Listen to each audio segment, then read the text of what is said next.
Alright, good morning. January 19 today, Monday. Okay, habang bumabiyahe tayo, bablog tayo.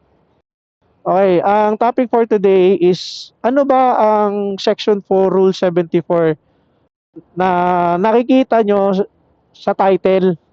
Okay, ano ang Section 4 Rule 7? Annotation niya na inilalagay ng Register of Deeds sa title ninyo kung kayo ay na-transfer ang titulo via extrajudicial settlement, okay, or via self-adjudication. Okay, ibig sabihin, yung yung pinanggalingan ng titulo galing pa sa parents ninyo, hindi na i-transfer bago sila mamatay sa magkakapatid o sa isang miyembro ng pamilya, kaya nagkaroon ng extrajudicial settlement at nagbayad kayo ng estate tax. Okay, so nung na-transfer yung titulo sa mga heirs, okay, papunta sa mga heirs, normally nilalagyan niya ng Register of Deeds ng Section 4 Rule 74. Okay, ano ang bakit sila naglalagay noon? Kasi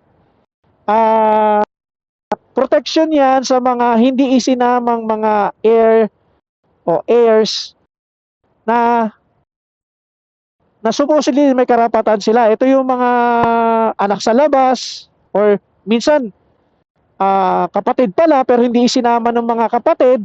Okay, isang kapatid hindi isinama. So protection niya may 2 years contestability period. Yan na pwedeng kung may maghahabol man may ano siya, may time siya or may panahon pa siya within 2 years. Ngayon, ang Section 4 Rule 74, pwedeng cancelin yan after na mag-lapse na yung okay, yung 2 years nyo. So ang simula ng 2 years is yung kung kailan na issuean yung title ninyo, yun ang pagbabasihan ng 2 years. So yun ang Section 4 Rule 74, no. Ngayon paano yan malilift or matatanggal? Okay, madali lang yan. Hindi na kailangan ng court order diyan or hindi na kailangan ng service ng abogado.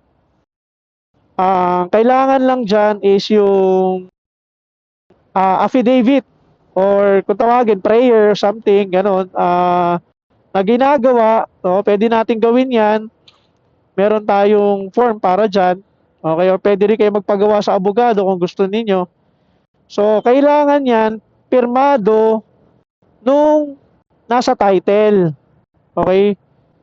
At ang requirement niyan, kailangan i-surrender nyo yung owner's copy ng title ninyo sa RD, okay, together with the affidavit,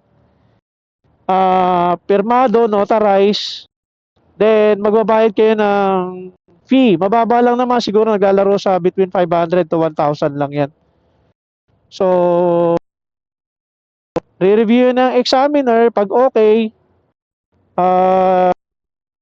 babalik kayo. Ang processing niyan is approximately 20 working days. So, pag na-release na yung copy sa inyo, okay, dinagdagan lang yan ng isang page. Hindi naman nila binago yung buong titulo. Dadagdagan lang nila ng isang page yan na yan ay canceled na. Okay? So, meaning, kung sino man ang maghabol, after the contestability period, wala na. Okay, hindi na siya pwede maghabol kasi nga tapos na eh. So wala na siyang karapatan maghabol. So kung ibebenta niyo yung property, maganda rin na ipa-cancel niyo na 'yan kasi may mga buyer na sobrang higpit pag nakakakita ng ganyan. So i-cancel niyo na kung lapse na 'yan at pwede namin gawin 'yan para sa inyo. Kami mag-aasikaso niyan at ang service fee namin diyan nagsisimula sa 5,000 po. Depende sa area. So yun lang at sana may natutunan kayo. Bye-bye for now.